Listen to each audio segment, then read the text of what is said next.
Hello, and welcome to round 2 of the Parenting Roundabout podcast. I'm Catherine Haleko, and I'm here with Terri Morrow. Say hi, Terri. Hello. Usually on this podcast, we talk about parenting issues, but once a week, Terri and I like to get together to discuss TV, movies, books, and other entertainment topics, because it's nice to talk about something other than parenting for a change. We're on kind of a TV rally right now. But, yeah. That will change eventually. This week, we're going to discuss an episode of The West Wing, along with the West Wing Weekly podcast, and we will check in with our challenge round pick, which was TV. Yes. But first, the final episode of season 2 of Master of None. It was called Buona Notte, another Italian title, which just means good night. You get to say all of them. So, yeah, this one got a lot of attention online because of its sort of ambiguous ending, I guess you would say. I didn't even notice until I read the Vulture post that it was the same, that it looked the same as that previous episode. It went right over my head.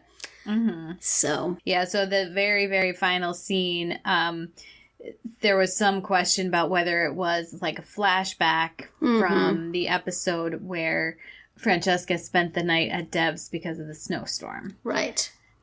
But they said if you look carefully, you can tell that they're wearing different colors, and more importantly, she is not wearing her engagement ring in the final scene. Yeah. What did we do back in the day when you just got to watch the TV show once and you couldn't freeze frame it and you couldn't get screen caps and you just had to absorb what came by? I know. I guess TV was a much less subtle or something.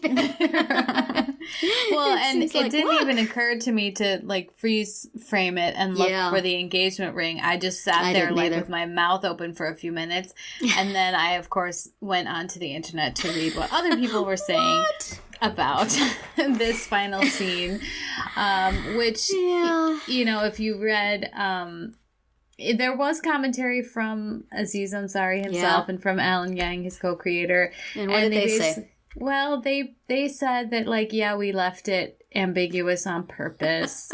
And they said that they shot a couple different endings, and this is the one that they liked the best. And the sort of argument that Francesca and Dev have... they also shot a bunch of times, apparently. Yeah. And this was the one that they liked the best. So, I don't know. And there was some commentary that said, basically the way you interpret that last scene is if you're a romantic, you're like, yay, they ended up together. It's awesome.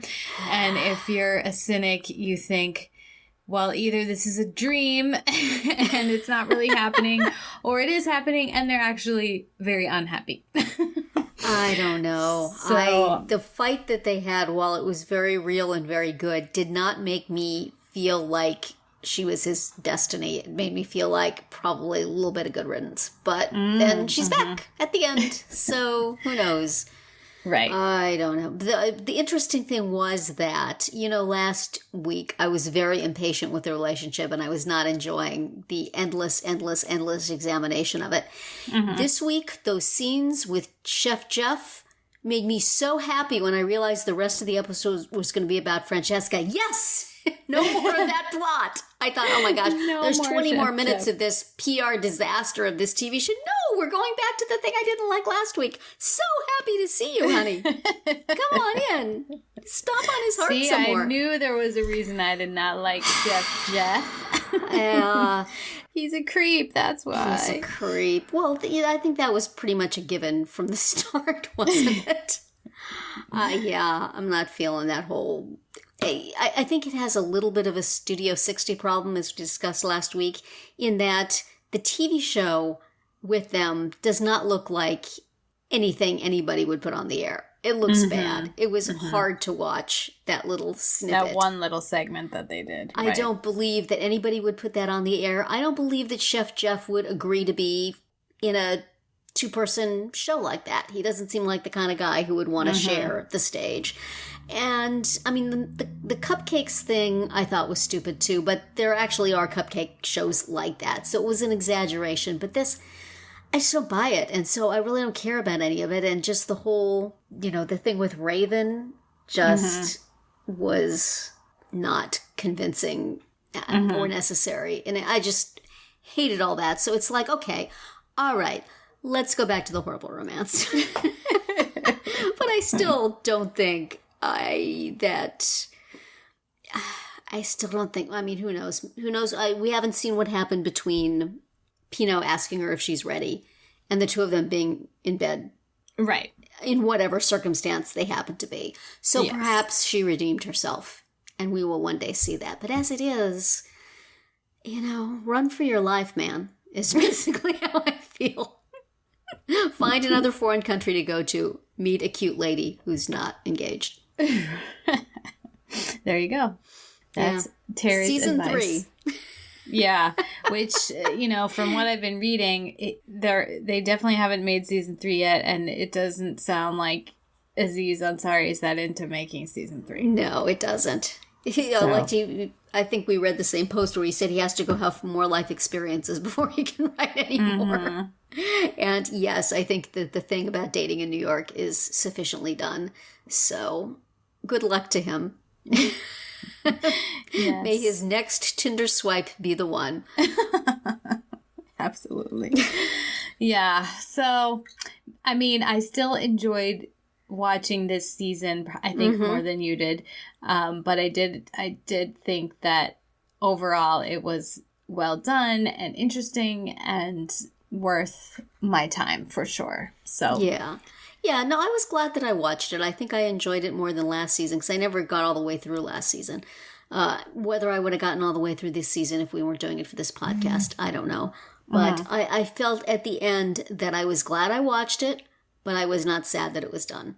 I forgot for some reason while I was watching it that this was the last episode, and I was imagining having to go more into this PR thing and, why did he say the wrong thing on the show, and was that going to be a thing? And I was anticipating all these really unpleasant plot lines, none of which came, all of which are presumably would be in the future if there was, unless they just skip over all that, which I please do.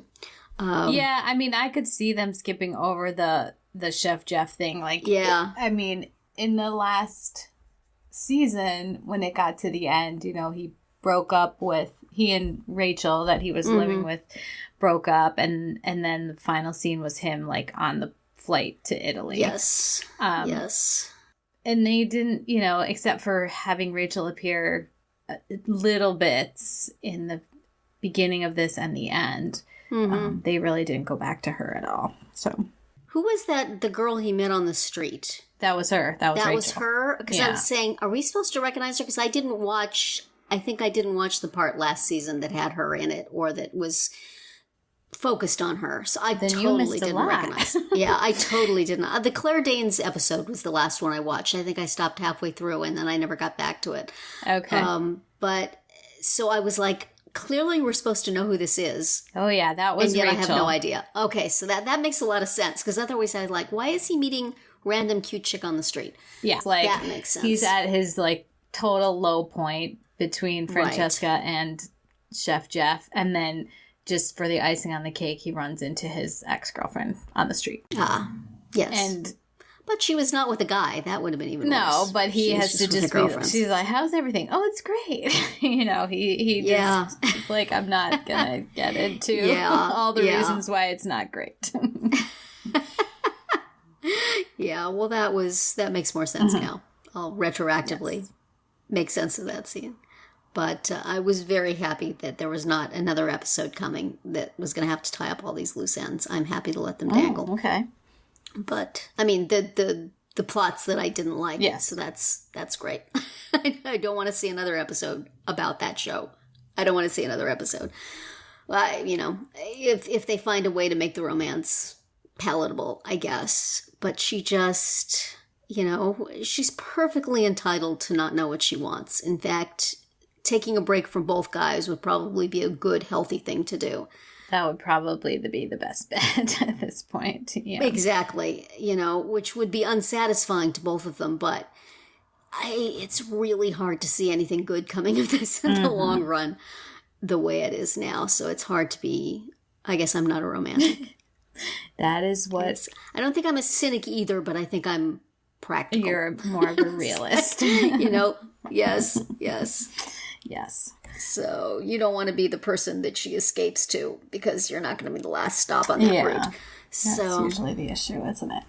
It is. Well, we'll just have to wait and see if season 3 appears in the world. Yeah. I do kind of wish they had made Pino less of a jerk. He kind of was a little jerky. Yeah, I mean, in the very... If he had been perfectly nice, it would have been different. Well, and he kind of was in the very first episodes. Was he? Like, remember at the very beginning of the season when they were still in Italy? He was just part of the gang of people that was hanging out. And he seemed perfectly fine and normal. So. Yeah. Well, the scene where he couldn't stop talking about tile in that at the party seemed designed to make him look like someone history's greatest monster. But he just really liked tile, you guys. That was all. Who can blame him? It was like the tile king of whatever that was at the party, right? Yes. He could not be denied. Oh, well. So. Yeah. Well, I'm glad I watched it, and if it comes back some point in the future, and we're still doing this podcast, and you make me, I would watch more episodes. Those were a few caveats, but okay. All right. Well, then let's move on to the West Wing episode. This week was called Stirred, and it was very chipper, despite the fact that there was a potential nuclear disaster happening.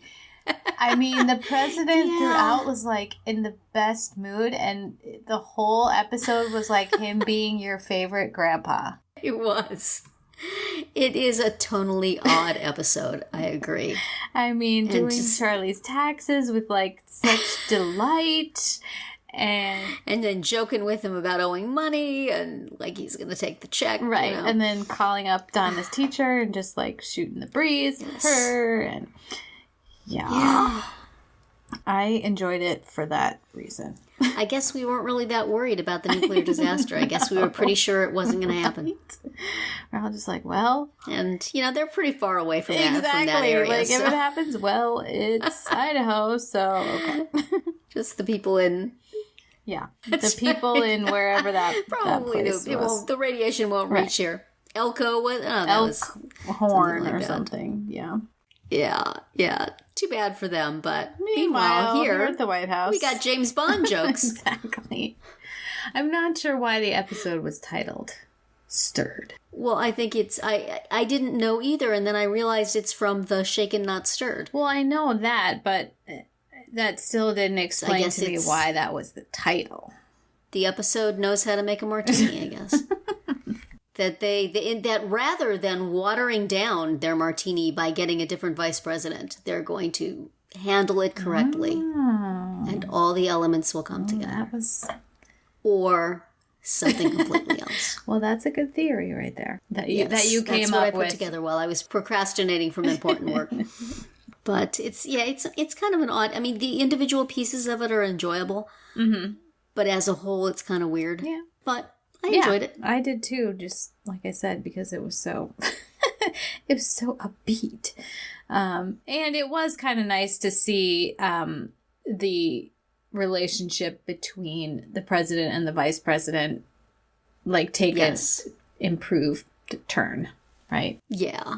Though I do kind of call shenanigans on them really liking each other more than the other person thought. I think neither of them really likes each other very much. I suppose more leaves the door open for you think I don't like you at all, and I like you a little bit. Teeny tiny. I don't hate your living reading guts. I just dislike them use a strongly phrase right there. But it was fine. It was fine. It's one of those episodes that I feel is sort of a cordial placeholder to heavier stuff coming down the line.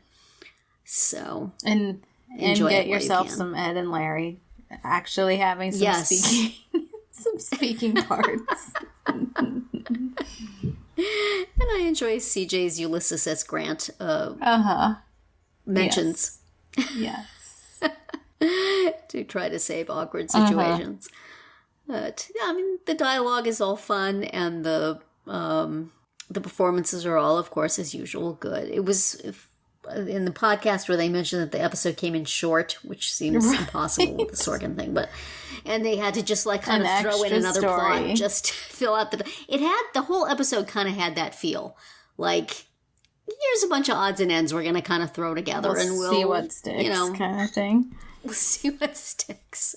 And it's all, all enjoyable pieces and parts, but not really a strong through line, I guess.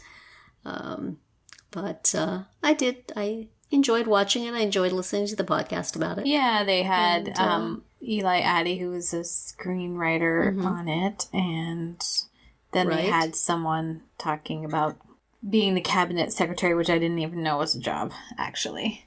Or the cabinet. Yeah. Was that the title?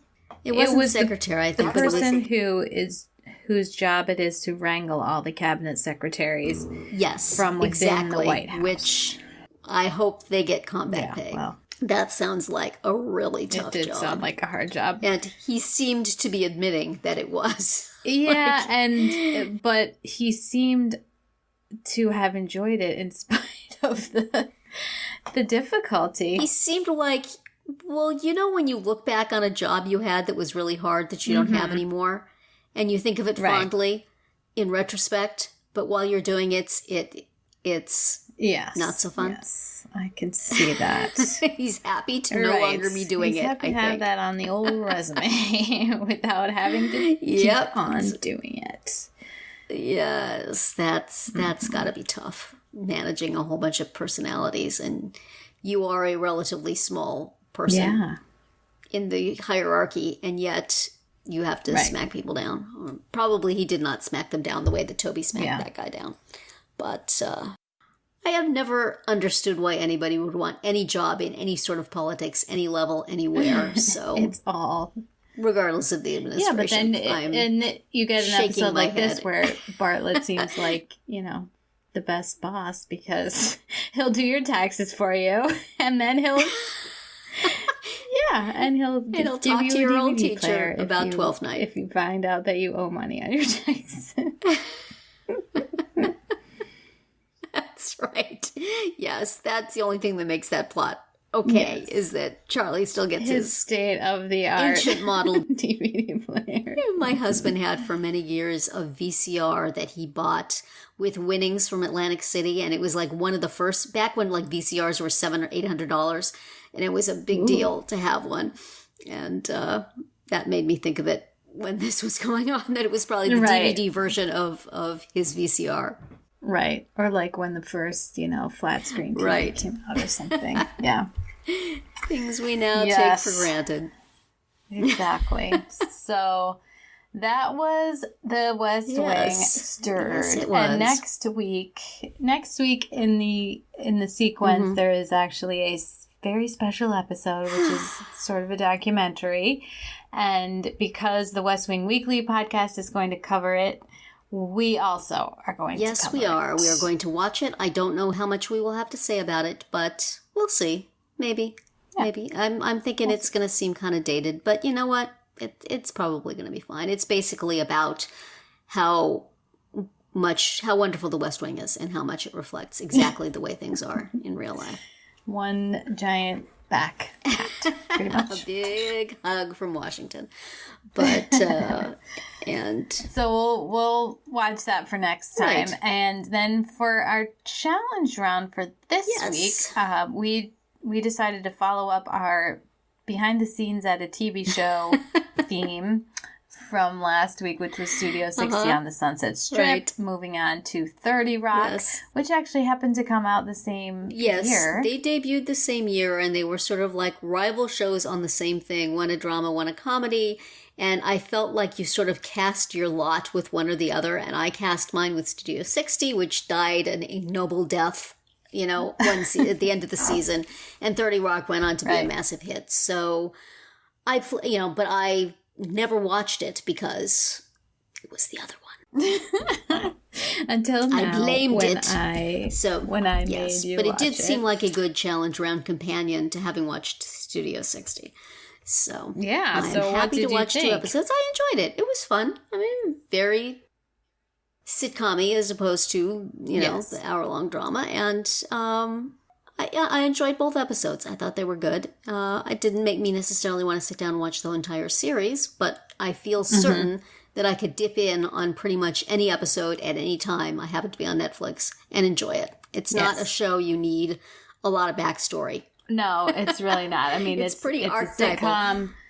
And, there certainly are storylines that go through multiple episodes, but it doesn't matter. Yeah. It's really just, I mean, the jokes are certainly not dependent on you knowing that kind of thing. There may have been some more depth in certain things if I had known the characters for a long time. But, like in the one that we watched called Deal Breakers, which was from season 4, because Tina Fey's character, Liz Lemon, gets this new show. She's going to do a talk show. So one of the writers from the other show, the girly show, sort of takes over, and he basically becomes Liz Lemon. And if you know his character, then you'll know that that's just hilarious, that he's very much not like that. I think of 2 episodes seeing him in that same outfit, I pretty much got that idea without even having to have many episodes backstory. So that was funny. That was good. It was so we watched one from season 1 and one from season 4. And both very silly and just goofy. I laughed about poor Kenneth having to go to a pharmacy on the corner in Manhattan, and every corner had a pharmacy, the same pharmacy. I have had that problem. I have been there. Our town is like that. Never mind Manhattan. Our town is like that. So and then him saying to the clerk, like, "You have not been very helpful." Like, that is very Kenneth. Yes, that was fun. And I haven't necessarily watched the show, but just through following pop culture, I have an awareness of the characters. So I was able to kind of pick up on it. But I also, was going to say, the use of a guest star playing themselves, comparing Raven on Master of None with Whoopi on this one, this is how it's done. Whoopi Goldberg's thing was hilarious, and it played on things that we know about her. It was a short scene. I really enjoyed it, whereas the Raven thing was much longer and had no particular personality of her, other than, I guess you can't mention That's So Raven. And it seemed like kind of a waste. That character could have been played by anybody, and it would not have mattered. So, Whoopi was on because Tracy Morgan's character had to consult her because he decided he wanted to get an EGOT. Because he saw a necklace with EGOT on it. He saw a necklace that said EGOT. And then he concocted this whole plan that if he got the EGOT, then his wife would allow him to have another child, that they would have another kid, and it would be a girl somehow. Whoopi was great on that. There was another one that I pre-watched that I was considering, and it had a lot of Jerry Seinfeld in it, and I decided that was too much Seinfeld. Well, this one also had Conan, very effectively used, I thought. Made me miss him. I used to watch his show. And then I mean, 30 Rock. 30 Rock for sure is packed to the gills with cameos and guest stars, and everybody wanted to be on that show.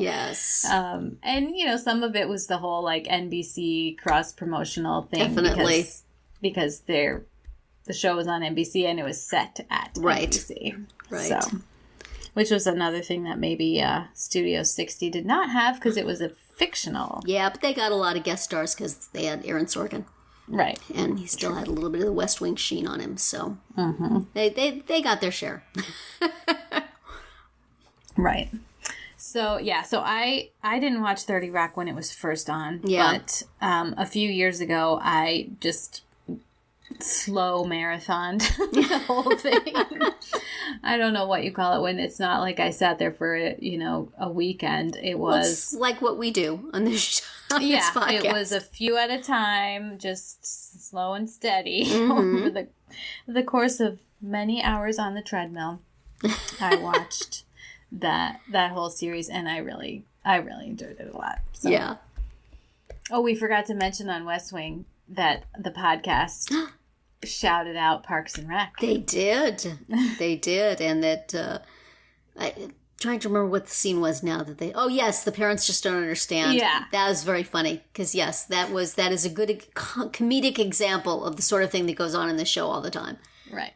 And then did you notice the 30 Rock, or the Parks and Rec cameo on I did. Aubrey Plaza as a page. Plaza. I wrote it down on my notes. Hey! Look at that.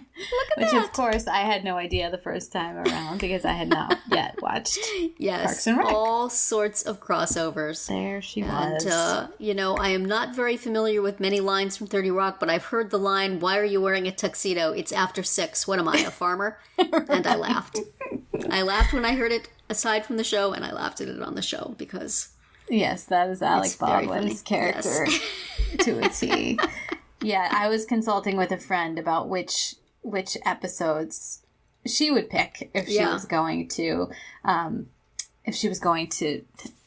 set this challenge. Mm-hmm. And she's like, well, the one where he says, "What am I, a farmer?" I was very happy to see the episode that was actually in. Yeah. So, good choice. Good choice. Wasn't, the entire reason why I picked that one, but it was a happy addition to it. So yes. Yeah. Does Liz remain the same sort of self-confidence challenged character all throughout, or does she at some point get a little pretty much? I mean, stronger? In the workplace, she knows that she's good at her job. Yes. And that even though she has this cast of wackos around her, right. she gets stuff done, and her personal life is always kind of in a shambles, and there's always some problem with whoever it is she's dating, but by the end she does get a good guy. Right. Well, that's good. By the very end of the season. Yeah, the first one there was a lot of running up and down, having to deal with everybody's crisis, and yes, looked kind of exhausting. But and that continues fairly consistently. Yeah. But yeah, another one that I watched was called The Head and the Hair because it's Liz and Jenna always see these two guys in the elevator that work for CNBC or something, and one of them has this beautiful head of hair and the other one is bald, and so they call them the head and the hair. And the hair ends up asking Liz out, and she's shocked because that's not the kind of thing that happens to her, because he's the hot one, and she felt like she would have been going out with the head. Anyway, they go out and she keeps on sabotaging it because she doesn't feel like she deserves this guy, right. and on and on. And he has to sit her down and say, "Look, I like you, and we're going to have fun, and, stop doing that." And then they figure out that they're cousins. And that's why they cannot date. So, stuff like that. Speaking of hair, I enjoyed the subplot of the... I couldn't figure out what his function was, but the guy who Jack made wear a wig in the first episode we watched... Oh, he's Pete. He's the producer. Yeah. Okay. All right. I thought he was a writer, but then when they were trying to find somebody to replace her in the second episode, he wasn't there. So that's Frank is a writer, but Pete is more producer. Yeah. Right. Yeah. It was funny. And then when he's wearing the wig, he's able to part the crowd and right. Exactly. That was funny. Yes. But I was glad he got it ripped off at the end. Yeah. Yeah. So that's 30 Rock. I'm glad you enjoyed those two episodes. And yes, if you ever need just a giggle, you can always load one of those up. Looks like it would be very good for just dipping in and picking one. Absolutely. Excellent. So now we're going to have another challenge. Oh, yes. Just tell us Things about are it. going to take a turn now. Okay. a dark, well, not necessarily dark, a weird turn. Okay. Possibly as far as you can get from 30 Rock as possible. But I have been talking for a while about trying to figure out a way to challenge you to watch John from Cincinnati, which was a one-season series on HBO that pretty much if you Google it, there will be a lot of people going, I have no idea what this show is about. What the heck is this? And the problem with it is that it's only 10 episodes. You know, it was 10 and out. They had to, by the end, tie up all the loose ends because they knew they weren't coming back. And they build on each other. So the first episode is not a good episode to just watch by itself because it's kind of putting all the chess pieces on the board. Okay. And then you can't pick an episode in the middle because if you haven't seen the earlier ones, it will make even less sense than it makes if you've seen the earlier ones. Right. So what I'm going to do is challenge you to watch the first 3 episodes of John from Cincinnati, which in and of themselves have a little bit of a story arc. So when you get to the end of the 3 and you think, I don't ever want to watch any of this ever again, you will at least have a little bit of an ending. Okay. And then what we're going to do, since we're short a show now that Master of None is done, if you like it and want to watch more, we will be able to get through those 10 episodes between now and when Dancing with the Stars starts. Right. If you don't, 3 and out, that's fine. At least you'll have had a little taste of it over these 3 episodes. Right. So we will be watching the episodes. Let me get the titles here. Very difficult titles. His Visit Day 1, His Visit Day 2, His Visit Day 2 Continued are the 3 episodes we will watch. The first 3. The first 3, episodes 1, 2, and 3. Okay. But it's Day 1 and Day 2 and Day 2 also. So it is a weird piece of work. There is something about it I find kind of mesmerizing and even charming, even though the language is horrible, and it's very gritty and grody about down on their luck people. So, you know, wear headphones if your kids are nearby. Right. But I'm really curious to see what you think about it. I mean, looking around on the internet at opinions, some people were taken by it, and some people were very much not. So, we'll find out. We'll see. Yeah.